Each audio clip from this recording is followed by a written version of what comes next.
Salutations and welcome to Ralph Reads, brought to you by TURN, the United Ronin Networks. My name is Ralph Anthony Garcia, also known as R4. The legal, the loyal, the regal, the royal, Ronin Ralph, your master of ceremonies. Please like, share, comment, and subscribe. Tell a friend to tune in to TURN, the United Ronin Networks. We are Ronin. On today's edition of Ralph Reads, I continue to tell you the tale written by the one and only Sister Souljah, Midnight, a gangster love story. Now, let the reading commence. Chapter 14. Late by a half hour or so, I came up on the backside of the high school surprised. The entire parking lot was filled with cars. I knew something out of the ordinary had to be going down because the cars were mostly expensive, wearing a fresh wash and wax. Even the tires glistened with Armor All. The crazy shit was how nobody parked within the yellow lines that outlined each space. Instead, people were parked however the fuck they wanted to. The kitted up BMWs, Jeep Wranglers, Audis, Camaros, Saabs, and motorbikes, both Kawasaki's and the dirt bikes looked impressive. Under the spotlight beaming from the lamppost, parked sideways was a whip that caught my eye and made my jaw drop. It was the only Porsche parked inside the lot. The color of the exterior was buttermilk. I walked closer to check it out. The interior was cream-colored. The seats were soft, buttery leather with gold piping. It was brand new, the 959 PSK, which I knew from reading the car magazines was so exclusive that Porsche only made 200 of them to sell around the entire world. My face was pressed almost to the glass, and the dashboard of the Porsche was so pretty and high-tech it looked like a small private plane instead of a car. The wooden stick shift was waxed, not even one smudge or fingerprint to stain it, as if no one even drove it here. The speedometer went up to 300 miles per hour. I imagined myself in this high-powered, high-speed monster, hugging a mountain road in Morocco, doing 120 miles per hour. I laughed, thinking I probably needed a fucking pilot's license to drive this machine. On closer inspection, I saw the monogrammed insignia embossed into the driver's headrest. RS were the initials. This car had such a clean look, no junky attachments, lime green fog lights, or press-on letters on the outside like I had seen some gaudy players do. As I stood up and stepped back, I thought to myself, if I had the money to do it, this is exactly how I would do it. It was deep to me how you could always tell one man from another by his style. And it was rare for a man to break from doing a version of the exact same thing as every other man and instead do something original of an even higher quality, something smarter and better.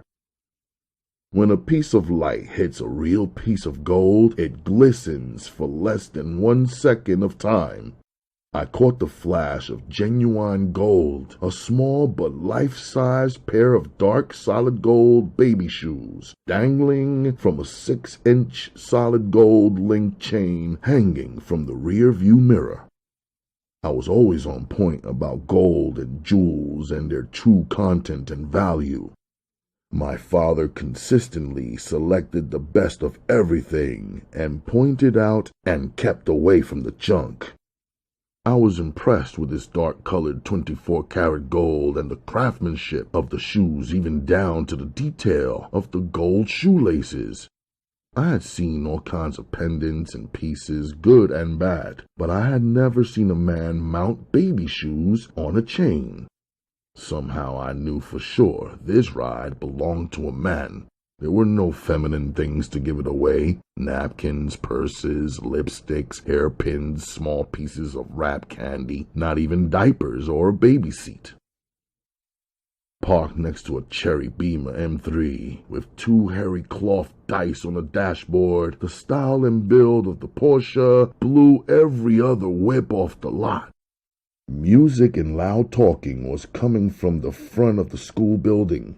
When I wound my way around there, I ran into hundreds of people standing in loose formed lines and tightly drawn circles waiting. Bass lines and beats, do-rags, cornrows, and bouncing balls, thick bodies, titties, and tight clothes. The niggas was out. I pushed my way through the dark crowd looking for Amir and Chris. As more people arrived, I figured I better get my position on the line and wait to find my boys once we got inside the gym and into the light. Tyreek had said basketball tryouts, but this looked like an organized and advertised basketball game, which was about to take place with some professional and well-known ballers and their devoted fans. Easily I could have bounced, but because of me, my friends were out here somewhere in the mix, and besides, money was in the air. I could feel it. Somebody rolled up blasting Just Ice's joint, Cold Getting Dumb. The crowd jerked, excited for the beat. People started pushing and pressed up against one another.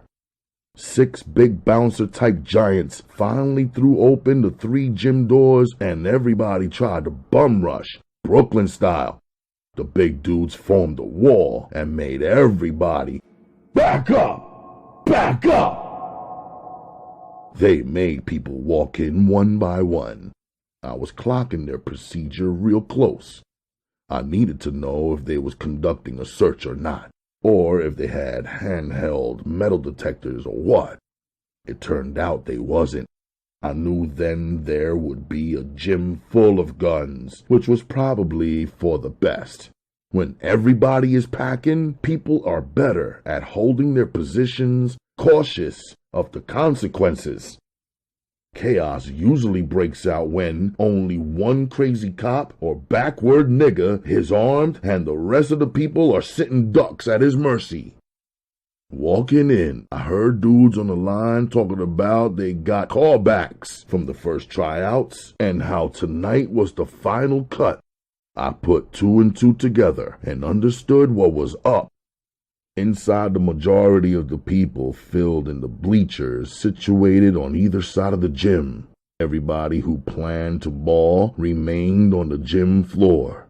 That made about 200 teenage boys on the floor, no bullshit. I spotted Amir and Chris. They was way up the line. I was all the way in the back. I stayed in position, knowing that to join or cut the line up front was to draw attention to myself and set it off. Tyreek appeared in sweats with a whistle and a couple of big guys standing at his sides. "Line up for layups," he shouted. These youth must have known and respected him because they did exactly what he said. One by one, they took it to the hoops, while the girls and some mothers jumped up and danced to celebrate this one or that one's skills. In the back, still waiting my turn, I was scanning the crazy crowd. I was bugging on how in this hot-ass gym, there was groups of overdressed types in the bleachers, one in a full-length rabbit fur, wearing sunglasses at night and indoors. Another one was wearing a full-length mink with a matching mink hat. It was winter outside, but summer in the gym, yet nobody wanted to take off or check their coats. A couple of grown-up cats playing the corners, dressed in suits and hard shoes, were watching us closely like they were professional recruiters. But these were black cats from the hood who, if pushed, could probably get on the court and play a decent game themselves. not the official recruiter types. When ballers would miss the layup, lose control of the ball, or show sloppy style, Tyreek's big side niggas would sit them down on the floor and out of the way. By the time I got up, I figured I better just dunk it. Nobody would remember the last player of a group of over 100. I caught a little reaction from the crowd. After layups, we were tested on our jumpers, then our three-point shots.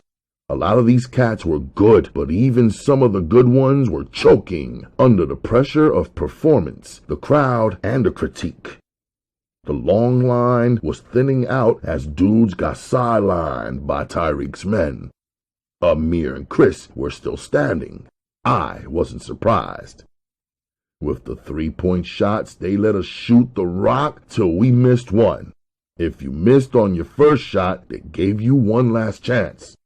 I don't know what was feeding me. I wasn't sure that I could get paid from this shit, but I was trying my best. Maybe it was the crowd, faces plastered with 100% approval, and a joy so real they leapt out of their seats.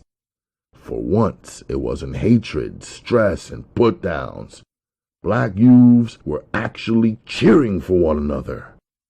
I hit 18 three-pointers before I missed one. It was easy for me. A real challenge would have been shooting the rock with my eyes closed, but that wasn't required.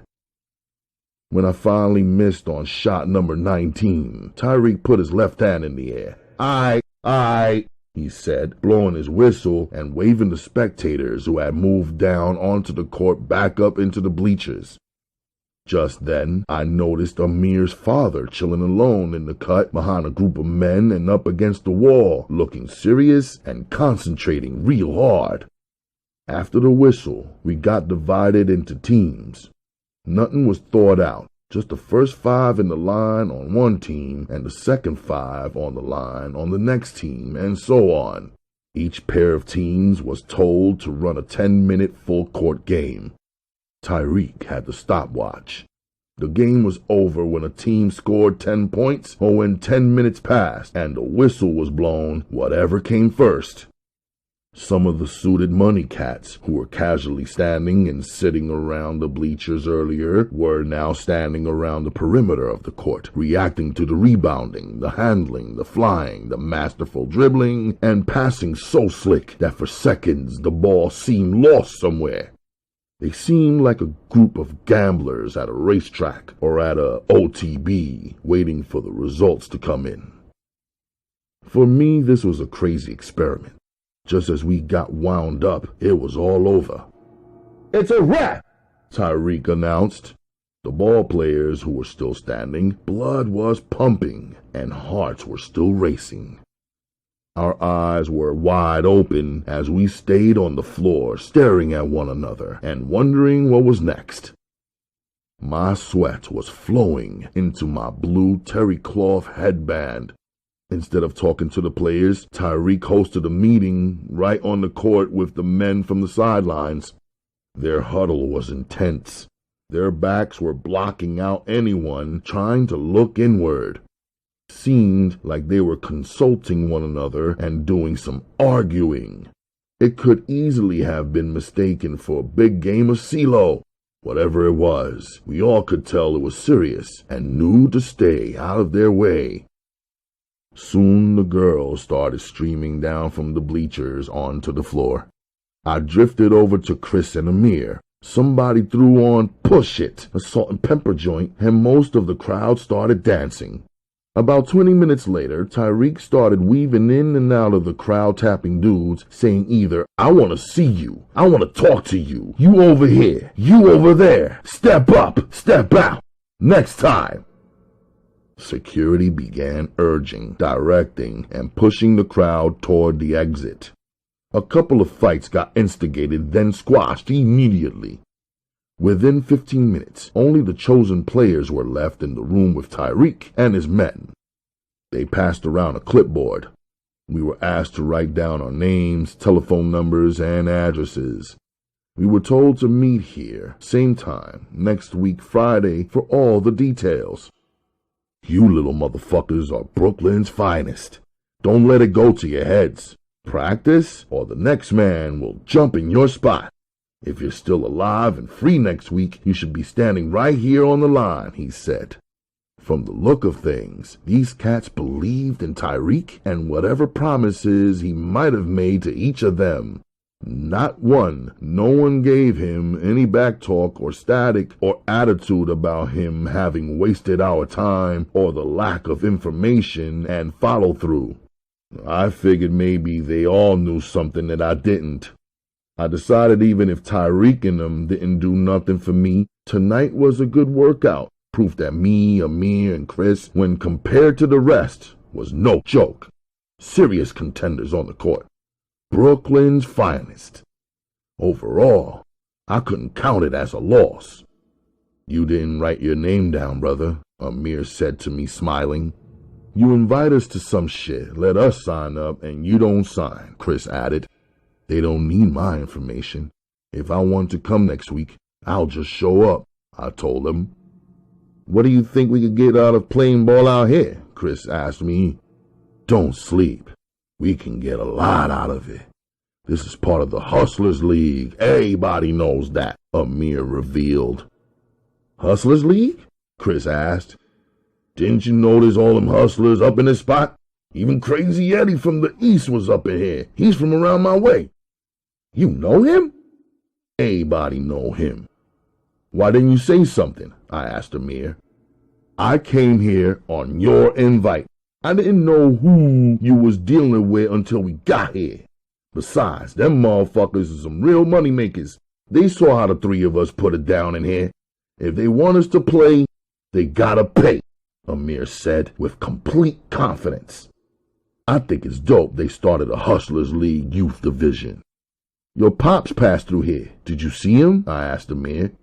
You fucking around? Amir asked me. Nah, I told him. Outside, the night breeze felt good. There were still cliques of kids standing out front playing the wall and the curb. We wasn't outside 5 seconds before a cluster of females started sweating us. Hey, in the green! One of the girls shouted. Amir had on green sweats. Neither of the three of us turned around. They calling us like we the chicks, Chris said. I heard, man, Amir agreed. We kept walking. Chris was bouncing his ball. Them girls were walking behind us close, talking so we could hear. You play good, one of them said. Amir couldn't resist the compliment. He turned around to see what we were dealing with. Yeah, thanks, he answered the girl. Not you. Him, a girl's voice said, while the rest of them laughed. Chris stopped walking and dribbling and turned to look. Not you either, they laughed. It came clear that she was referring to me. What's your name? The girl asked. I turned around but didn't say shit, so she kept on talking.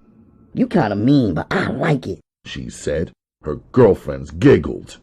To tell you the truth, I didn't like the reversal. I didn't like the idea of chicks trying to mack us. Just flow with it, Amir said in a low tone, nudging me in the side with his elbow. Chris agreed with Amir's plan with just an excited smirk on his face. We all three about-faced and walked toward them. Everybody broke into small sets, walked back, and sat on the stone wall outside the high school. You shy or something? The girl who bigged me up asked me. Nah, I answered. I know that's right, 'cause you sure wasn't shy out there on the court. She smiled. I did all right, I answered. Nah, you were the best. She smiled again, revealing pretty white teeth against the dark of the night and deep dish dimples. Let me give you my number, she said, digging into her pockets. She pulled out a piece of paper and a Sharpie. You been giving out your number all day? I asked her, 'cause that's what it looked like to me. No, I don't usually give out my number. And if some boy pesters me, I'll give him the wrong number just to get him out my face. So what are you doing right now? I asked her. I'm giving you my number before you become famous. That way, I could say I knew him before he became a star. She laughed, then jotted down her number. Sign your name right here, she said, then turned her back to me and dropped her jacket from her shoulders. And put the date in case anybody tries to say I didn't know you first. Come on, please sign it. She wasn't about to give up. I signed midnight across her back and put the date. I live right here around the corner, She pointed. and I gotta go. She jumped up suddenly like she had to pee or something. I was supposed to be in the house by 11. I got 3 minutes. She ran off full of speed like a track star. I watched her run. Her body was crazy. Jeans so tight, I don't know how she dashed so free and fast. Amir's pop strolled up toward the wall where we were sitting, moving slow and cool like he usually does. He had a can of beer wrapped in a brown paper bag in hand. He didn't have to say nothing. Amir was off the wall and on his feet. Me and Chris followed him over to his pops. Both of us probably thinking us being there would help Amir out of whatever kind of trouble he was in now. The other girls in the bunch just slipped away, the way teens do when adults come around. They caught the vibe and quietly left. "What you got in your pocket, son?" That's how he started the conversation with Amir. "I got paper," Amir answered. "About $40. "What else?" his pop asked. "What you mean?" "I got coins, but that don't count, right?" Amir smiled at his pops, trying to break whatever serious vibe his father was delivering. "You out here dealing with the hustlers. They got guns. You got $40 and some coins." His father just stared at him. "You out here with the girlies. They ready. You not ready. Do you even have a condom on you?" he asked. "Not right now," Amir answered, then laughed. "How about the two of you?" The father redirected his questions to me and Chris. "I got some money," Chris answered. "I'm good," I answered, looking him in the eye the way my father taught me to do. No laughter. "Let's go," his father told us. We walked to the train station, the four of us. That's how Amir's father was, an ex-hustler who had a good little run for a little while and stepped out the game with nothing but his life in his hands. Now he works 2 jobs and spends his free time catching up and cracking down on Amir. I never seen his pops yell. He wasn't that type. He just had his rules, about 1,000 of them, each accompanied by a street tale. "I'm not gonna tell you not to chase pussy, but bag up your dick every time. If you want to smoke weed, come to me. I'll buy it. We'll smoke in the house. Don't try to buy it yourself. Don't smoke in the streets with nobody else. Stay in school until you graduate. Go to college. There's 3 types of men you got to avoid at any cost: the police, the army recruiters, and the hustlers. They all want your life, and that's all you got." At the train station, I asked Chris, "What about the girls? Are they on 40 Deuce waiting for us to take them for the movie?" Chris answered, "No, they were not there. I called it off. I told Amir we could kick it with the girls some other time. Why bring them around 100 more ball players?" "Do y'all think we could have fight them all and win?" Chris asked. We all laughed, even Amir's pops. We all went our separate ways. Riding on the train alone, I thought about what Amir's pops had to say. My head was cracking just trying to think about all the shit every other adult had to say and how their advice never seemed to match up. Where I come from, all the adults are living and pushing the same beliefs and ideas and ways of living. In America, every other motherfucker got his own plan, religion, opinion, and ideas. And like in the case of Amir and his father, their religion, ideas, and actions could all be 3 completely different things. There were 5%ers who believed that the black man is God. When I first hooked up with Amir at the dojo, he said he was Muslim. But their idea of Islam and the Islam I knew and was born into were miles apart. I took the friend and left his religion and philosophy on the side. The same with Chris. His family is Christian. As long as he went to church, his religion was easy. In both cases, it seemed like neither of their beliefs required them to do anything, sacrifice anything, or fight for anything. In fact, I never seen either one of them pray, not in the morning, afternoon, or evening. Not when we were in deep trouble, not even before or after a meal. When they first saw me praying at the dojo, they walked up and interrupted. A few questions and a couple of laughs later, they never interrupted or allowed anyone else to interrupt me while I made prayer. It was bugged out, though. It seemed like they believed that praying was only something that I do, like it was part of my personality or something, not something required of all human beings in a civilized world. On the other hand, I liked that Amir and Chris had my back while I made prayer. In my country, we believed in that. We believed that men must pray, and while some men pray, some men must watch their back. The aroma of Sudanese coffee mingled with the scent of Uma's oils late that night when I arrived home. She was seated at her sewing machine in her turquoise-colored silk pajamas, her thick hair wound in one long braid, beginning at the top of her head and ending below her right shoulder. "You seem victorious," she said to me in Arabic. "Shower and then tell me all about it. I have a few important things to tell you, too." Naja was asleep on top of a huge soft pillow on the floor, curled up like a snail in its shell. "Yes, look at my littlest helper," Uma said. I picked my sister up and carried her to her bedroom. I wondered if she could really be in such a deep sleep that she could not feel herself being moved from one room to another or laid gently on her bed and covered. Or was it that she was just enjoying the ride that most kids no longer receive when they are 6 or 7 years old and considered to be too big to be carried? In the glow of a cinnamon candle, I sat beside Uma on the floor. My muscles were relaxed now, and I was feeling fresh and clean and calm from my hot shower. "Tell me," Uma said. "It's nothing really. I tried out for a basketball team and was chosen. I'm supposed to find out next week if there is any way to earn by participating." "Why would anyone pay a young person to play basketball?" Uma asked. "It sounds strange," she added. "No one would pay just anybody to play basketball unless they was great," I said, smiling. "Oh, I see," she laughed. "The game needs me," I kidded her. "Of course it does," she joked.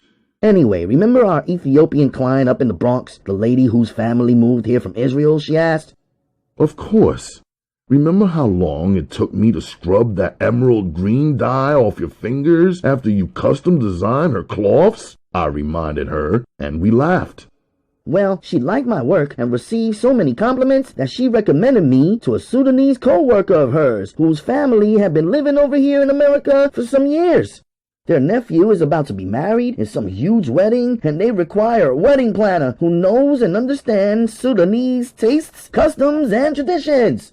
There is a tremendous operating budget and a $10,000 commission for me if I supervise and coordinate everything, and also handle all of the aspects of design for the wedding, including, of course, the garments." $10,000?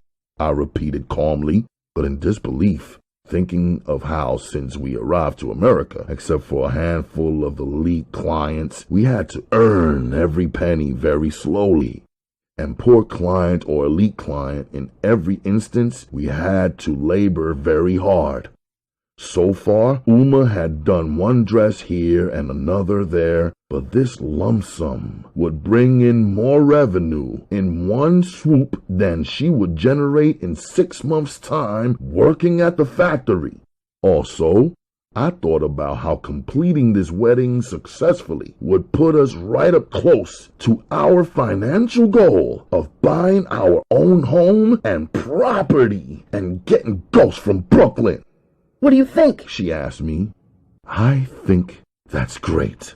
Somebody finally recognized that your talent is incredible and almost impossible to find. No one else will work harder and do more for the amount they are offering. And even if they found somebody else to hire, their product will never be as authentic and attractive. If you give me their information, On Monday, I'll call and set it up so I can collect at least 50% up front as a deposit on your commission. 5,000 up front? Do you think so? Definitely. If they're serious, they'll pay some upfront cash like any other client.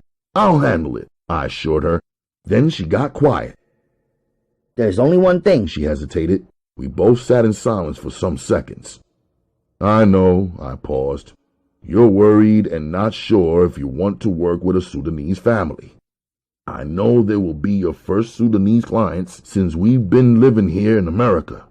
They will ask too many questions and believe that since you are working for them, that you owe them the answers, right? You are so smart, she admitted. But you said they have been living in America for some years, and we will be professionals. We will treat them nice. You will talk to the women about the art and designs and measurements of the dresses. I will speak and work with the men. When any other topic or something too personal comes up, you will do like the Americans and just tell them you have to go, or we will charge them by the hour, and that will cut out all of the talking. We had another good laugh. Uma gave me the name and telephone number for the uncle of the groom, who was representing his brother's family. I would call him and confirm the business. Uma would do what she does best, make everything unbelievably beautiful. After our late-night prayer together to make up for the one I missed today, I raised my forehead from the floor and went to my bedroom. Seconds later, Uma reappeared. What about the girl? She said sweetly. Then there was a long pause.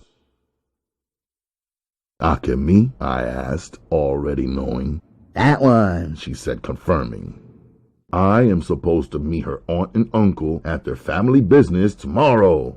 Inshallah, she said, meaning if God is willing, then seemed lost in thought as she leaned against my door.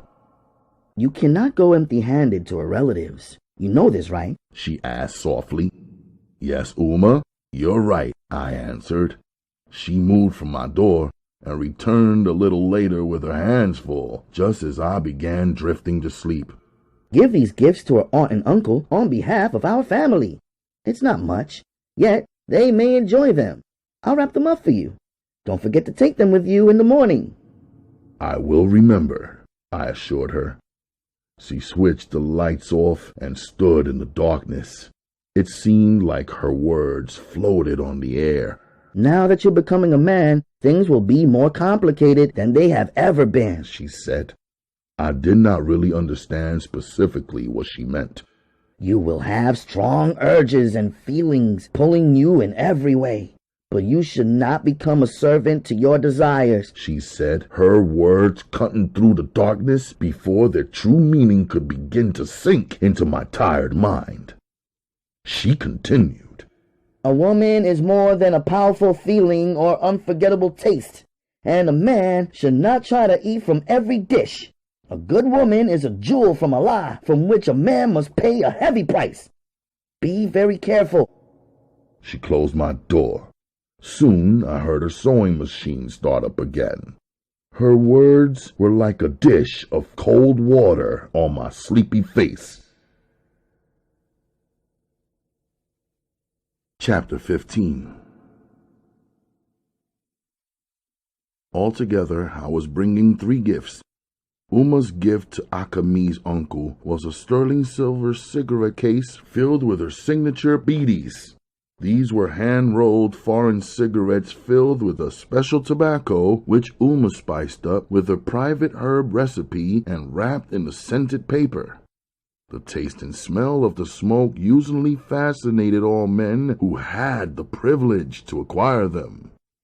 My father was not really a smoker, but he did smoke socially. He had a smoking room on our estate reserved for men. Many of his business, civil, and Islamic brothers gathered in this room to indulge. The second gift was inside a maroon velvet box with a gold clasp. It was another homemade specialty, a crystal bottle filled with Uma's perfume elixir. The bottle was slim and short, containing only an ounce of the potion, which was so strong a woman need only use half a drop. It was hypnotic, this stuff. I remember even in my childhood finding myself following the trail of this scent when it was worn by one or two of my Uma's friends. Both gifts were normally reserved for our customers who placed an order of $300 or more. Once a client received their special order of handmade cloths and garments along with one of these elegant gifts, they became a customer of ours forever. The third gift I picked out and purchased for Akemi. It was less powerful than Uma's well-thought-out magic. I brought Akemi a Walkman and a Japanese language tape that she could listen to and lesson by lesson slowly learn how to speak English from a Japanese professor. I thought that right now this was what Akemi needed most. Of course, there was some selfishness in it too. At Akemi's family business, they had a storefront where items were for sale right outside the store underneath a small extended canopy. One of their workers always stood out there. I had first seen Akemi standing there. They served most customers outside. The customers asked for this or that, then paid and bounced with their purchases. Once you got past the worker outside and the merchandise and entered through the glass store door, the whole vibe switched up to a family thing. When I passed by their worker, who was leaving, and entered their store at 7 that evening, I saw Akemi's uncle's body jerk, the way every shop owner trembles when a young, strong black man enters the door around closing time. Instantly, I noticed a pile of shoes off to the left of the entrance where I stood, so I removed my shoes also. The aunt and uncle were in there standing, not sitting. They were both dressed plainly and conservatively. He wore gray slacks, a white dress shirt, and a blue vest. She wore a pantsuit, a whole lot of polyester. They were both wearing thick prescription reading-type glasses. The little girl with the spicy attitude, who Akemi had translating for her the other day, jumped off a low stool where she was sitting and scooted into a back room. Seconds later, Akemi emerged. She addressed her aunt and uncle in Japanese, of course, very respectfully and without a smile on her face. I didn't have a clue what she was saying to them except for one word she used, tomodachi, which I knew means friend. When Akemi stopped speaking, her aunt dragged out a piece of a smile, then quickly covered it up with the palm of her hand. Her uncle stood stone-faced. The only thing moving was his eyeballs. I greeted both of them in Japanese. Their reaction to my effort to speak their language was like what happens when a kid tries but fails to tie a knot at the end of a balloon. I could also hear a small whistle of breath escaping slowly from the both of them. They released some but not all of their tension, which was thick like pound cake. In Japanese, they returned my greeting without any emotion. Even Akemi stood somewhat blank-faced, watching.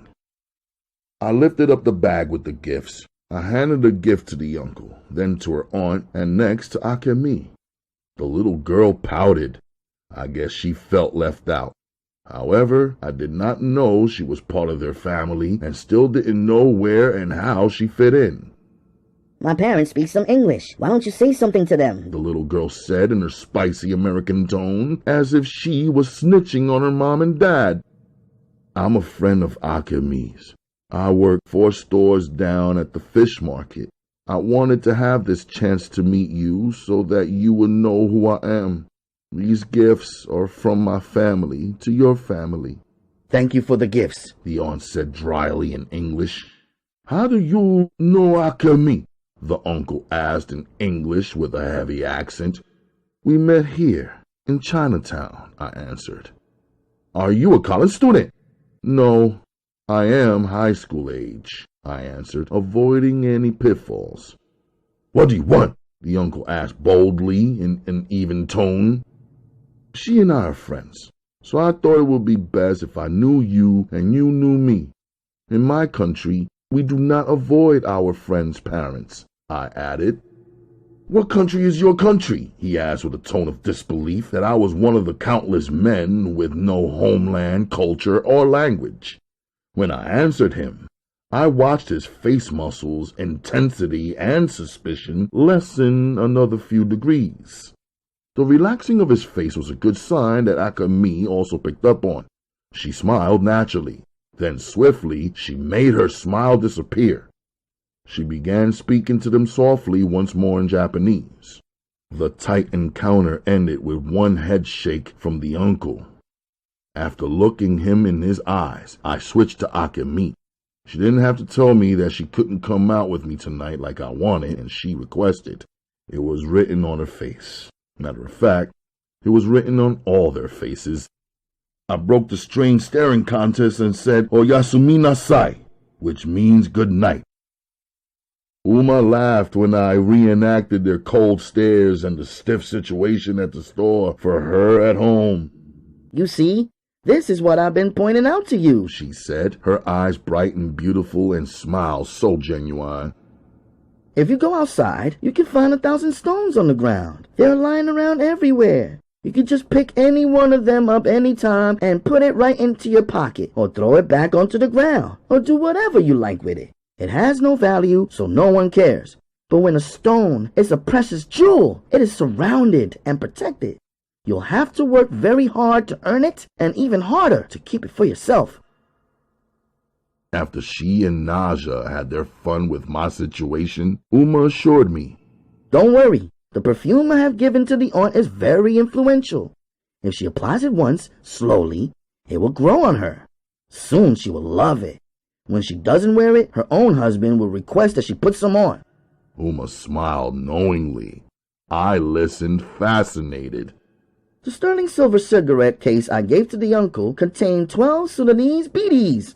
Akemi's uncle will smoke the first one out of curiosity. Uma stood joking and posing as though she was smoking the BD and was enraptured in its taste and scent. Soon enough, his case will become empty. She frowned as though she were the uncle out of BDs. "He will have to come to you for more. There's no place else for him to go to get the exact same taste, fragrance, and feeling. He will have to return to you." She stood with her arms now extended and smiling.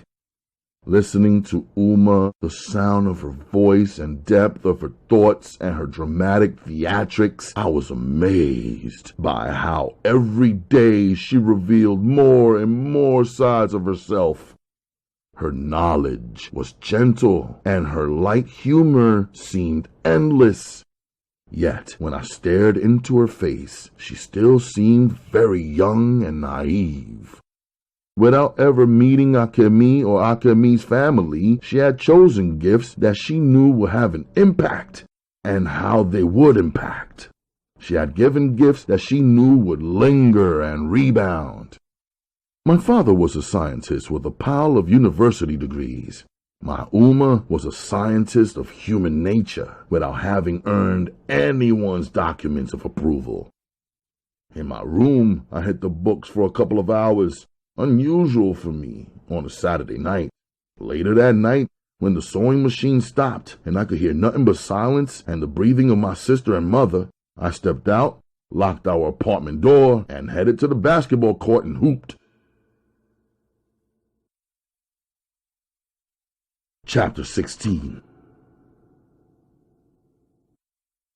The smell of chopped peppers, garlics, onions, and tomatoes, plus several secret ingredients of Uma's, filled our apartment on early Sunday afternoon. After a great meal, Naja and I walked to the store to pick up various Sunday newspapers. When we returned, Uma excitedly announced, "Leave your shoes on. I have a chance to take some measurements from the family members of the wedding party." "On a Sunday?" Naja asked Uma. "I know, it's a rush job. Because of everyone's schedule, so many of us working 2 jobs, it turns out that Sunday is our best option. I just got the call from Yaela. The earlier I get these measurements done, the more comfortable they will feel. One of the women even works on Sundays. Now her sister says I have less than 2 hours to get over to the Bronx to take her measurements before the woman is off to work again." Naja and I listened and waited. Uma spoke as she rushed around. Ever since Naja was born, Sunday in our apartment was reserved as family day. The rule is, No matter what we do it together on Sundays. Usually, we relax at home, reading, listening to music, or conversing with one another. In the springs and summers, we go to the park or to a special event that's of interest to us. On crunch time, Uma sews and Naja and I remain in the apartment along with her, doing one of our own hobbies. I never minded Family Day. Sometimes it was the only day where we could catch some real rest. Sundays slowed me down. Once we arrived on our new Sudanese customers' Bronx block, without even looking at the numbers on the small houses, I assumed their house was the white one with the aluminum siding and green trimming. It was the only house on the block with a gate around it. I knew if a Sudanese-born man came into this country along with his family, once he got a good look at the crazy Americans and the way that they live, his first priority would be to protect his family. Placing a gate around his property was a small way to separate or distinguish his loved ones from the influence and lifestyles of their American neighbors. As we walked down the length of their block, my prediction turned out to be true. "Assalamu alaikum," the voice came from the other side of the fence before we even reached to push the gate open. A Sudanese youth around 17 years young, with a soccer ball in his hand, greeted all of us as he opened the gate and welcomed us in. A second older son also ran up. They were all smiles, the sincere way people back home greeted one another. I had lost that all-day automatic natural smile years ago, and now greeted most males with suspicion instead. Their father welcomed us through the front door. Like many Sudanese men, he was tall. Brown-skinned, he had the nappy curls of a North African male. He embraced me, which was customary. At first, I felt uncomfortable. When I'm holding, I don't fuck around with no hugging. Then I felt the warmth from my past, where men in the family and even in the neighborhood were all each other's security and not opponents. Where a man greeted the next man warmly and genuinely without even an ounce of perversion. Most important, their father was respectful to Uma and praised her reputation and good works. He kept a respectful distance and a proper gaze and immediately brought forth his wife, who whisked Uma away to some rooms in the back of their home. In an open area up front, he invited me to sit with him and his sons. Almost immediately, a young daughter arrived to collect my jacket. She was covered from head to toe. I didn't even look directly at her. I did watch the direction in which she carried my jacket. I watched her hang it up in the closet, then close the door. Now that I knew where she was headed with it, I felt relieved. I wouldn't want her to find anything in my pockets that she could hurt herself or anybody else with by accident. While Mr. Salim Ahmed Amin Ghazali was there, we spoke only in Arabic, really a familiar Sudanese Arabic Creole. "Business has been good for you and your family?" he asked. "It's building slowly," I responded truthfully. "No, son, it was not a question. I know your business is good because I have heard and seen so many good things about Uma Designs." "Thank you," I replied. "Allah has blessed me to own 2 taxis, so I meet a lot of people in the city. One day, I collected a very smartly dressed woman from Kenya. I recognized from my rearview mirror right away that she was wearing cloths with a Sudanese design and influence. I wanted to know, but did not want to ask her. Then I thought about the fact that my wife would surely want to know where she bought such nice materials. The Kenyan woman spoke so highly of Uma Designs. Yes, she did not have your business card available and could not remember the telephone number by heart.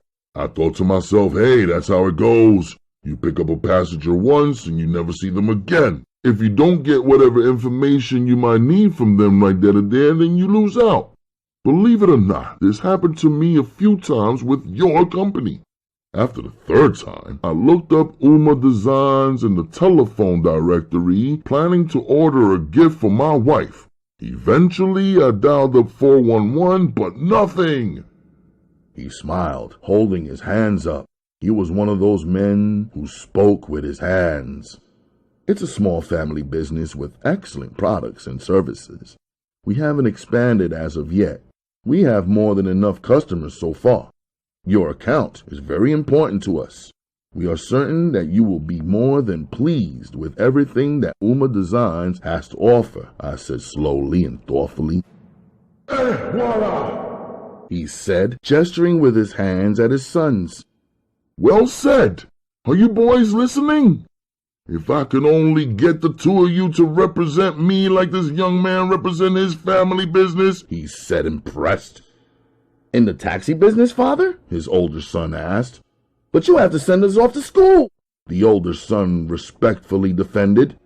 Yes, but then there is after school, the father replied sternly. We must study, father. Even you have said this, the older son reminded him. We do work for you on Saturdays, father, the young son added. No matter. Your father will work 4 jobs, drive 2 cabs all at once, as long as all 6 of my children become doctors, lawyers, and engineers. Where do you go to school, son? He turned his conversation toward me. It was his first in a series of questions he hurled my way. I remained respectful and elusive. Each time I guided the conversation back to the business at hand, collecting the necessary information for his nephew's wedding, and of course, working my way toward the required $5,000 deposit. While their father spoke, his sons were almost completely quiet and obedient in his presence. In our tradition, a son cherishes his father. The most important thing a son can do after submitting to Allah is to listen to and obey his father and work very hard to become worthy of the father's love and acknowledgement. I understood these 2 sons. One of them had on red pants. The other was wearing orange pants. They better hurry up and figure out how to get with the New York styles, I thought to myself. They could not play behind the gate of their house forever.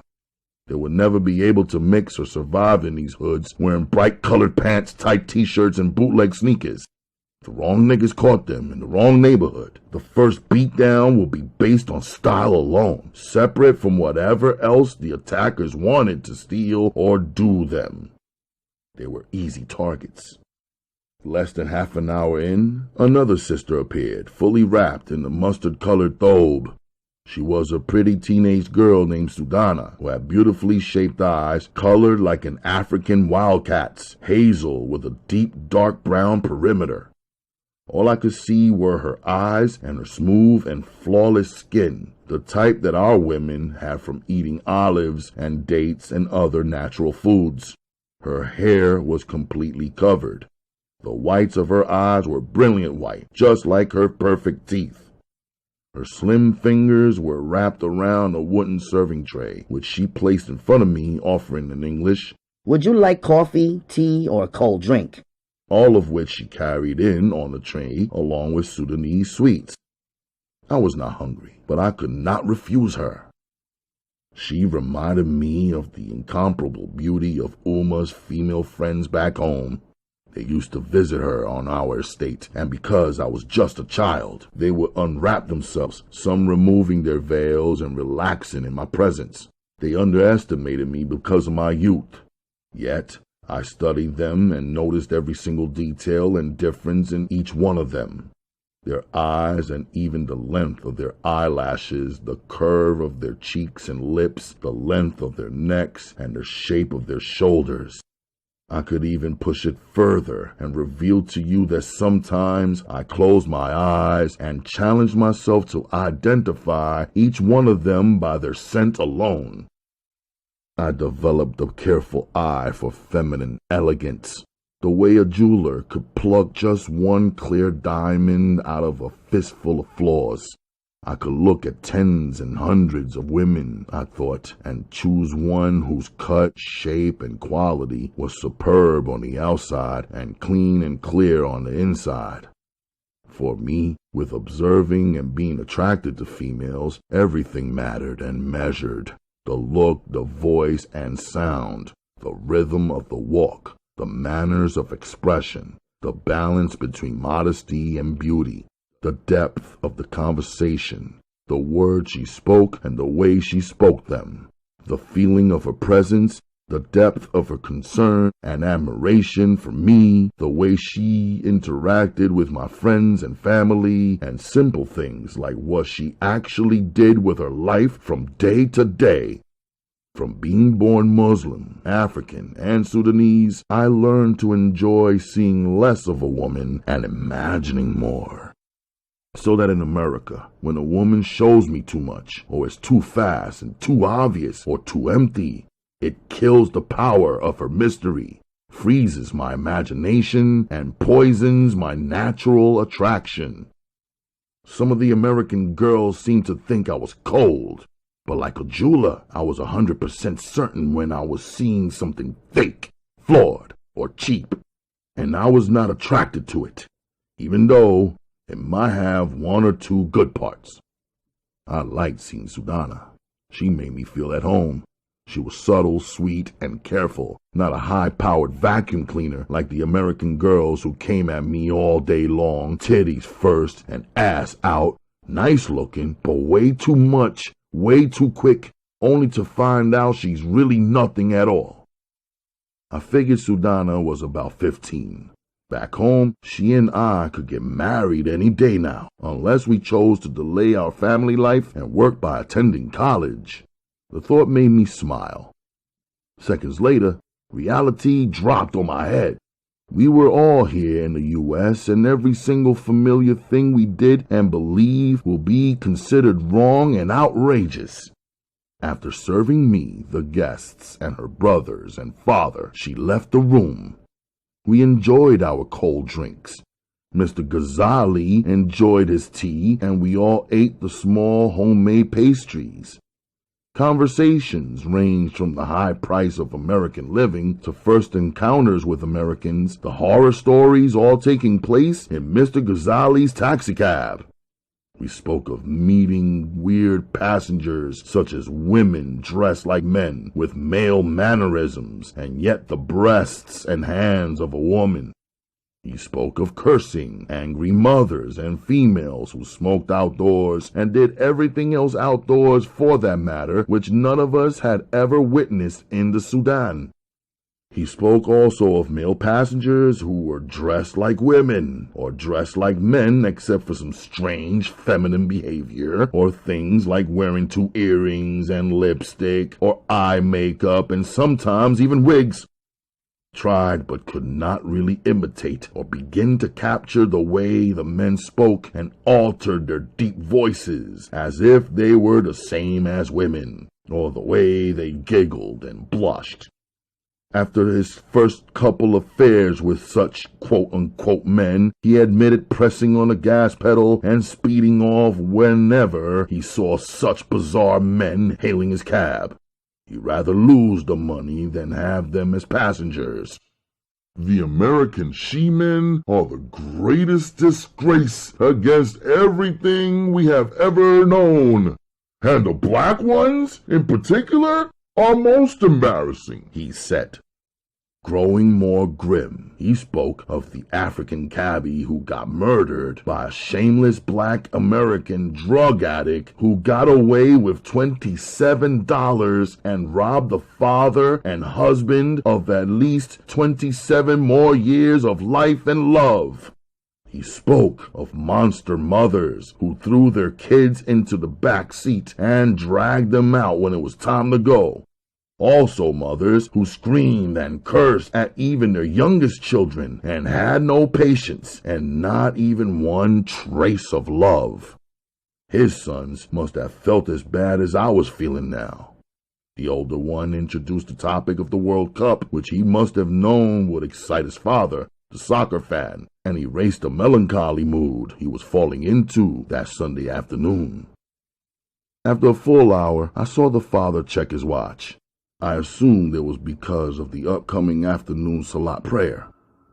Yes, in America, I have to use the clock for prayer times. He laughed a little. Back home, the call to prayers surrounded us all, didn't it? He stood up and made the call to prayer. We all washed our hands, face, and feet, which is required before prayer. standing and then kneeling beside Muslim men, 3 of them and myself. 7 women prayed behind us, his wife and 4 daughters, plus Uma and Naja. I felt filled with emotion as we recited our prayers and did our rakas. To look to my left, seeing the other Sudanese men, and then to my right reminded me of being with my father, brothers, and friends. I did not dare turn around and look at Uma. I knew somehow she must be back there spilling 2 or 3 tears. Mr. Salim Ahmed Amin Ghazali and I wrote up a contract. It was nothing complicated, just a simple agreement using simple words. When it was complete, both he and Uma placed their signatures at the end of the document. With no hesitation, he paid me the $5,000 deposit on Uma's services. He even made a joke. It's so much easier to part with my brother's money than with my own. Your Uma must be the best. For me, this amount of cash represents more than 500 passengers, 500 trips around New York, half of them just stuck in traffic. But my brother is a big man. For the wedding of his only son, he can give anything. All the best. Their son closed and then locked the gate behind us. We walked down the block towards the station. Did they ask you a lot of questions? Uma asked me on the walk to the train. Not too many, I answered. I took care of our business. This time, though, I was certain that she was not focused on the money. I believe she was thinking about how incredible her life was, everything she possessed, and the prominent and royal position that she had once enjoyed. Perhaps she thought about how back home working was a joy and a hobby for her, an option, not a requirement. Her money was just something on the side that belonged only to her, not to be touched or mentioned by my father, who earned so much more. Probably she was dreaming about the thick love that she received each day and the friendships she shared and the beauty and pace of life compared to the one that she is living right now. I didn't say anything.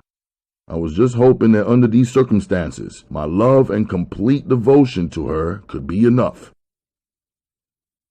Early Sunday evening, back in Brooklyn, we saw that the front entrance of our building was blocked off. There were police cars, a paddy wagon, and once again, the yellow tape. We had to enter our building from the back. We stepped through the gray metal utility door into a dark stairwell, our feet crunching on glass with each step we took. Someone had busted all the light bulbs. Back upstairs in our little Sudan, I was feeling tight that from time to time my mother had to go through these fucked up living situations. If anything was wrong by way of her, I knew I was responsible for it. Let me move us out of here now, I said solemnly to Uma. Before we are ready? In the middle of everything? She said doubtfully. Now do the work. Find a new place, everything, I assured her. She answered, Sometimes I want to do just that. But the truth is, we are less than 6 months away from our financial goal. Alhamdulillah. With the blessing of this one wedding, we will be able to purchase our property and own it completely by this summer. Why should we spoil or delay what we have worked so hard to gain? Why should we throw out money into a realtor and new apartment that is not ours to keep? We should stick with our plan. Inshallah, if we please Allah, everything will go fine. It felt good to make those bank deposits on Monday morning. The usual teller stamped our passbook with the new numbers representing our new balance. I held it in my hands and stared at it for a few.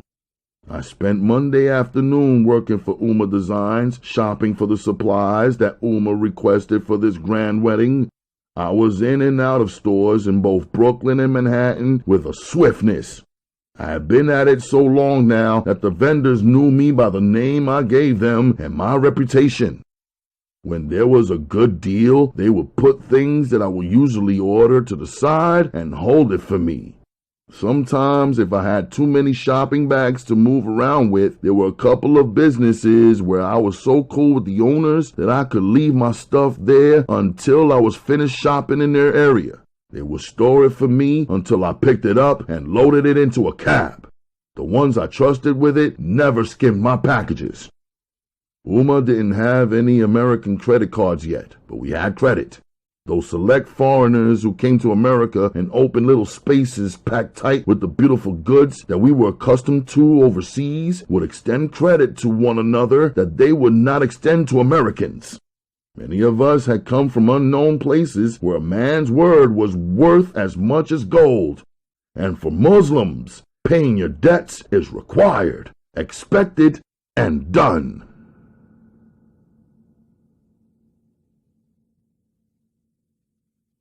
Chapter 17. My father said I couldn't play in the Hustlers League, but my mother said to go ahead and play ball anyway, Amir told us casually. I didn't say nothing. It took me a few seconds to understand a mother telling her son to ignore his own father's instructions. I actually never heard of that before. In fact, Amir's mother did a few things I never understood. I remember when Chris decided to get an S-curl in his hair. He wanted his shit to have a low cut with curly waves like everybody else in the hood. I told him not to do it.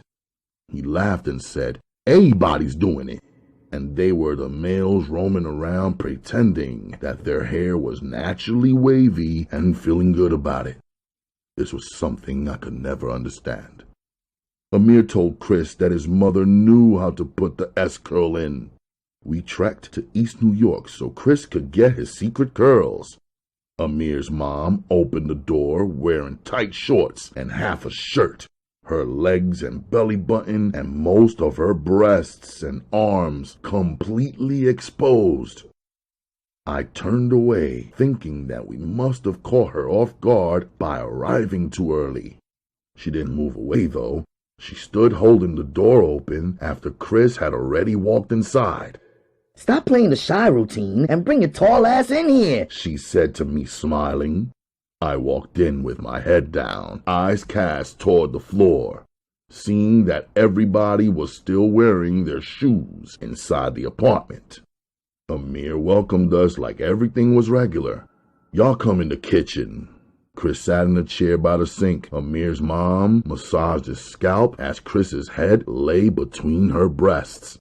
I stood up and looked out the kitchen window. I didn't feel it would be cool to watch. That's why I could see Amir's father coming up the walk 3 floors below. I didn't know what to do. I figured when he came through the door and saw his wife dressed his way with 3 14-year-old boys in her kitchen, some shit was gonna go down. "Janice, let me talk to you for a minute," Amir's father said calmly after his eyes took it all in. "What?" she said in a defiant tone. "In the back room," he said, asking her for privacy. "Honey, you must be kidding. This boy has the cream in the hair. He's on a timer. I can't leave him sitting right here," she said, still working on Chris's hair. Amir's father walked slowly to the back of their apartment, looking disgusted. I heard the door in the back slam and the music come on, the volume increasing until it was blasting. I was still staring out the window.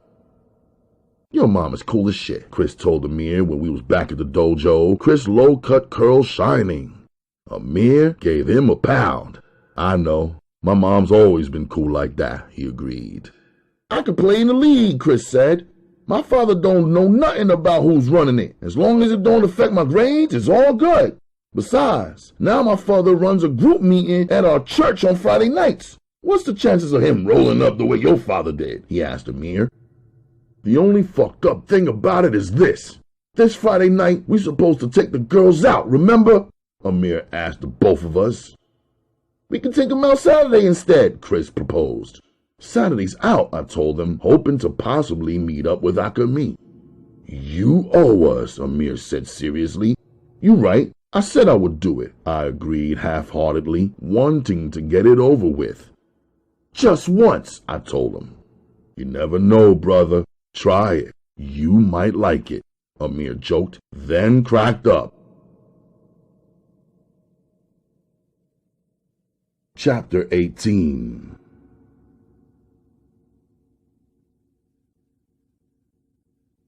Weapons class with Sensei was intense. I felt the difference between sitting among many students and being seated with Sensei one-on-one in the room. He had a chart of the human body posted on the wall and held a long wooden pointed stick in his left hand. He pointed out the eyes on the chart first. The eyes, the throat, the pelvis, the knees, and the ankles. These are the points of vulnerability on you, he said. By removing or disabling the eyes of your enemy, you win. He demonstrated the moves used to snatch or poke an opponent's eye out of the socket. One simple strike to the larynx, executed properly, can kill any man, he said, then demonstrated how to execute that strike properly. The larynx, I asked. The pipe that runs from here to here, he pointed out his own larynx in the vertical area of his throat. After an hour of using his chart and then demonstrating the precise movements and requiring me to prove that I understood the chart and could repeat the lessons and could duplicate his moves, he brought out his knives, the kunai and the shuriken. My eyes were wide open, admiring the way his weapons glistened and were crafted. I wanted to confide in Sensei that I had my own set of shuriken crafted long ago, that I had been practicing using them on my own anyway, that I had made my own paper targets in my room, laid them across a mounted corkboard, and taught myself to get nice with my knives. But I didn't tell him. Easily I could see that he was the master at this. I needed to watch him carefully and listen closely to take my own efforts to a much higher level. He demonstrated how to hold each weapon properly. He said the ninja art is to appear that you are not holding or using any weapons at all. Holding and concealing the weapon is an art all by itself. Your enemy will not be able to defend himself against a weapon he cannot see and does not realize you are using. Advancing through my first lesson, Sensei demonstrated how to execute the ninja attack, concealing knives and positioning them to penetrate or slice an enemy at points of vulnerability. For some reason, this reminded me of a lesson from my father. He taught me how to kill a chicken and a sheep. Even though I was very young, my father said a man has to know how to feed himself and his family. My father said that men in the cities of the Western world only know how to be fed, but don't know how to feed themselves. He shared memories of guys he went to university with in Paris, London, and New York who had never slaughtered any animal to make themselves a meal, but in conversation talked like my father was a savage for slaughtering animals himself. My father said that these same men would sit in the cafeteria and eat chicken, pork, beef, or lamb and feel more civilized because they had not slaughtered the animals themselves. He also pointed out how easily these guys would waste food. Then he taught me to slaughter animals only in the amount that is necessary for yourself and your family, and not to be the type of man who hides from the realities of nature. If you eat meat, be able to hunt meat and prepare it. If you are unhappy hunting and slaughtering your prey, then don't hunt and don't slaughter for meat. Eat only vegetables, fruits, and grains instead. But don't be the man who hides while other men do men's work, then appears for the feast after the work has been done. My father said he even had friends who would go fishing, catch fish, then refuse to eat the fish they caught. He said this was complete foolishness. Either you go fishing and eat your catch along with your family, or you leave the fish in their living space alone. But to go fishing and catch a fish with a hook and then withdraw the hook from its bloody mouth, only to throw him back into the water is not only a waste, it's cruelty. Nature works perfectly alone, my father said. It is only the abuses of human beings that can alter that. When it was time to slaughter an animal for eating, my father recited a brief prayer which is required for halal meats for Muslims. Then, using the sharpest knife I have ever seen up to this day, with one quick motion, the animal's head was severed from its neck. We drained the blood, which is also required. We cleaned the animal. Then he showed me how it is more difficult to slice through the animal's bones. He demonstrated to me how the knife goes through with such ease when you place it between the joints and the cartilage of an animal, similar to slicing butter. When I used my knife to cut the chicken or the sheep into sections, I understood my father's lessons completely. Facing Sensei with his incredible knife demonstrations brought this memory of my father back to my mind. When it was my chance to demonstrate to Sensei my use of his weapons and what I had learned, I closed down my memories and focused 100% on executing each new move with deadly precision. Even though I paid for all my classes and use of the dojo and have been doing so for 7 years, I have mad respect for Sensei for being a master teacher who gave each of us so much more than we can ever pay him for. After 2 hours of receiving those private instructions in the dojo, I headed over to the Open Mind bookstore to do some reading. After 2 hours of having my head buried in a detective story, I closed the book and played a game of chess with the bookseller, Marty Bookbinder. Ever since Bookbinder had asked me when I was 7 years old, "Do you know how to play chess?" I decided to learn. I purposely went to a different bookstore, bought a book on how to play chess, and taught myself how to play on a $2 chessboard I purchased from the local drugstore. By the time I was 8, I was decent at the game. That's how it was with me and Mr. Bookbinder. I hated to be underestimated and second-guessed by him. Even though he was an adult and I was a child, I wanted him to respect my intelligence. Of course, his respect came more easily when I became a teen, but not because of my age or size. His respect came when I invaded his castle, captured his rook, and defeated his queen, only to corner and checkmate his king.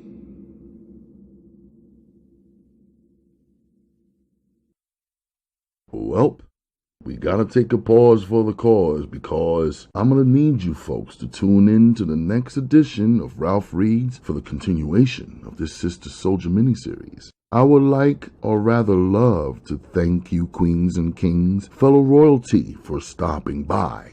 You may connect with me via Facebook, send a friend request while you still can to Ralph Anthony Garcia, and on Twitter and Instagram at RGMC2407. Send an email to rgmc2407@gmail.com, where if you would like to leave a small donation, please use the Zelle app or paypal.me/RGMC2407 or Cash App. My cash tag is RGMC2407. You may also connect with me on my other channel, RGMC, Ralph Garcia, Master of Ceremonies, and right here on TURN. Tell a friend to tune in to the United Ronin Networks. We are Ronin. Fellow royalty, pick up a good book, read a good story, and set your good self free. I appreciate you and I love you like cooked food. I will see you folks on the continuation of the Sister Souljah miniseries on Ralph Reads. Don't display hate. Stay safe.